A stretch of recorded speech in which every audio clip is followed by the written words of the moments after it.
Hey guys, how's it going? This is Mike from M&R Automotive. Today we're in a 2024 and up Ford F-150 and we've installed a 30-inch light bar. One of them is in the Pro Series and one of them is the Slim. I want to show you the difference in beam patterns and how much light these light bars put out.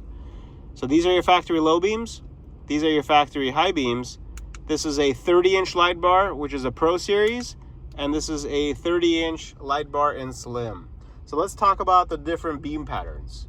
So the Pro Series light bar acts more of a spot beam, meaning that the light is concentrated, it's narrower, but it shoots further. The beam itself is a little bit narrower, but you could definitely see into the distance, all the trees, everything's lit up. The Slim Series light bar is a combo beam pattern, meaning that it's not concentrating all the light ahead, it actually scatters it and you get a nice, balanced, wide beam.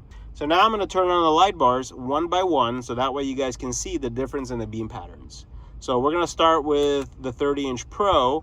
It's a narrower beam, but it shoots further than the Slim. And I'm going to toggle on and off the Slim light bar, so that way you guys can see that the Slim light bar offers wider peripheral view. So now the same thing I'm going to do with a Slim light bar, and I'm going to toggle the Pro, so that way you guys can see the differences. And this is the Pro. It's all the lumens concentrated in front of the vehicle. Thank you guys for watching. I hope you guys enjoyed this video, and please check out our step-by-step installation video, so that way you guys can get the confidence that you need to install this product yourself.